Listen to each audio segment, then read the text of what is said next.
lançando na corrente sanguínea a insulina para que ela seja distribuída pelo nosso corpo e possa facilitar a entrada de açúcar. Na corrente sanguínea, então, nós temos uma grande concentração, principalmente após a alimentação, uma grande concentração de glicose e de insulina. A insulina permite que a glicose saia de dentro dos vasos sanguíneos e possa encontrar as células. Na parede das células, a insulina, ela aciona mecanismos que abrem passagem para o açúcar. Ao abrir essa passagem, processos químicos acontecem na parede da célula e uma proteína chamada GLUT4, ela é uma facilitadora da entrada da glicose e ela vai até a parede da célula para buscar essa glicose e trazer para a parte interior da célula. Por algum motivo, algumas pessoas são resistentes à insulina, ou seja, ela não consegue facilitar a entrada de açúcar nas células. E nesse caso, nós temos um dos casos de possível diabetes. O segundo caso é quando o próprio pâncreas não produz a quantidade adequada de insulina. Então, com a menor produção de insulina, nós temos maior concentração de açúcar na corrente sanguínea também.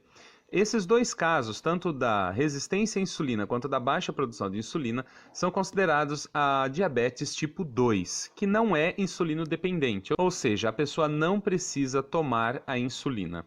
Já no caso da diabetes tipo 1, o pâncreas não funciona, ele não produz a insulina e dessa maneira a pessoa é dependente da insulina externa que vai sendo aplicada diariamente. E agora vamos ver como é que a gente usa as plantas para melhorar esse estado. No caso da diabetes, existe um conjunto de plantas com ação fantástica no controle da glicemia. A primeira que eu vou indicar para vocês é a pata de vaca. Não é essa árvore pata de vaca que nasce nas calçadas. Essas espécies com flores grandes, roxa, rosa, branca, essas espécies são africanas e não há pesquisa sobre elas no controle da diabetes. A planta que eu estou indicando é a Bauhinia forficata, que é uma planta brasileira, nasce em regiões aí de mata, de floresta, existem algumas variedades dela, mas normalmente elas têm a flor muito menor do que essas espécies que são encontradas em paisagismo e elas têm espinhos também nos galhos, nos troncos. Elas não ficam tão altas, elas ficam arbustos e não árvores muito grandes, tá? Então não se confunda na hora de escolher a sua pata de vaca. Nos interiores, principalmente aqui no estado de São Paulo, eu encontro muita pata de vaca em beirada de estrada, em matas, beirada de rio, acha muita pata de vaca e tem uma ação porque ela tem compostos nas folhas dela que se assemelham muito com a ação da insulina. Algumas pessoas dizem, tem insulina na folha da pata de vaca. Não é que tem insulina, existem substâncias que têm uma ação análoga à da insulina e com isso tem uma ação fantástica no controle da glicemia também. Outra planta que reduz a taxa glicêmica é a carqueja. A carqueja, a gente já falou sobre a ação dela para o fígado e tudo mais, e ela tem uma ação muito interessante no controle da glicemia. Outra planta é a vinca, também é uma planta de jardim, nasce, depois que ela começa a nascer, nasce espontaneamente em todo lugar. E a vinca, tanto a roxa como a branca, as folhas dela têm uma ação antidiabética muito interessante e auxiliam muito no controle da glicemia. No prazo de uma semana tomando o chá da vinca, você com certeza consegue já trazer a sua glicemia para um nível bem equilibrado. Ainda a guiné, que é uma planta que as pessoas consideram como tóxica, como venenosa, é uma planta que tem uma ação antidiabética muito interessante.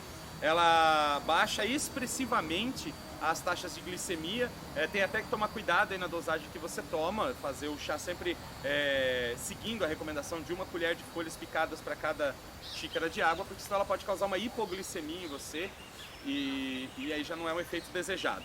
E não pode fazer um tratamento muito longo, prolongado com ela por conta da toxicidade, ela realmente tem alguma toxicidade, então tratamentos muito longos também não é interessante fazer com a guiné. Mas sim é uma planta que tem, principalmente se você estiver num pico de glicemia, né? Você tá lá subiu a sua glicemia por causa de um estresse emocional ou por conta da alimentação, você está com um pico de glicemia muito alto.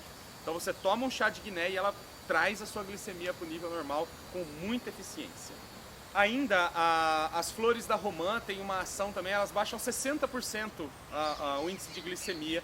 Então flor de romã também é uma opção muito interessante. Logicamente flor de romã só dá uma vez por ano. Se você tem uma diabetes crônica, ou tem uma hiperglicemia crônica, você vai precisar tomar mais tempo isso. Então a recomendação é, colhe as folhas de romã, faça a tintura das flores de romã, para você poder ter sempre as flores de romã perto de você e conseguir controlar a sua glicemia com muita facilidade. Ainda as folhas de manga, ou mesmo a casca do tronco da mangueira, tem uma ação, a mangiferina, que é o seu princípio ativo, tem uma ação antidiabética muito interessante, ajuda muito a controlar os índices de glicemia. O margaridão, ou mão de Deus, também tem uma ação antidiabética muito interessante, mas é uma planta que tem certa toxicidade. Então é preciso, assim, você pode tomar em determinados momentos, não pode fazer um tratamento contínuo com ele. Se você for adicionar na sua tintura, se fizer uma tintura composta com várias plantas, utilize uma menor concentração do margaridão, para evitar qualquer contratempo. A erva moura, que é também chamada de Maria Pretinha, ou pimenta de galinha, é uma planta, os frutos dela são alimentícios e tudo mais, e ela tem uma ação antidiabética muito interessante. Ela tem uma ação comparada com a da clorpropamida, que é um medicamento utilizado por diabéticos também para o controle da glicemia. Então, ela tem uma ação muito análoga com a desse medicamento e demonstrando aí a eficiência dela no controle da glicemia. A flor da bananeira, né, as florzinhas brancas da bananeira, quando o cacho está abrindo, né, as brácteas vermelhas do coração da bananeira vão se abrindo e mostram as flores. Essas flores também têm uma ação de controle da glicemia muito eficiente. Da mesma forma, a fibra do coco, o coco verde, você tem a casca verde dele por fora, né, que tem aquela fibra toda antes de chegar na amêndoa do coco mesmo. Aquela fibra você pode fazer o chá com ela, e ela também tem uma ação de controlar a glicemia muito eficiente, vale muito a pena usar tanto a flor da bananeira como a fibra da casca do coco. A cana do brejo também é uma planta que tem excelente ação no controle da glicemia. O tratamento mínimo é de 30 dias com ela, tomando o suco da cana do brejo. Você pega 2 folhas de cana do brejo, meio limão, bate com água e toma 2 vezes ao dia ou 3 vezes ao dia, durante um período de mais ou menos 30 dias. Você vai começar a controlar a sua glicemia. Logicamente, se você tem uma glicemia muito alta, você precisa tomar uma outra planta que vai trazer a glicemia para o nível, e a cana do brejo vai ajudar a controlar essa glicemia. Por fim, 2 plantas muito interessantes para também o tratamento da glicemia. Uma delas é o fruto do chapéu de sol.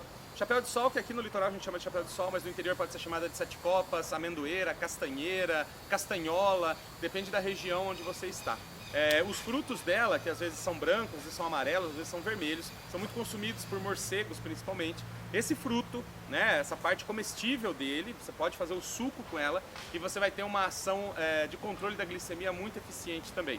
Vale muito a pena usar, até porque além de ser eficiente no controle da glicemia, ele protege e estimula o funcionamento do pâncreas. E por fim, uma planta que também tem uma ação protetora e estimuladora do pâncreas, que vai ajudar você a não piorar o seu estado de diabetes, é a pimenta de macaco. E a pimenta de macaco é uma planta muito comum, muito fácil de encontrar, principalmente em borda de mata, trilhas na mata, beiradas de rio, você encontra bastante pimenta de macaco.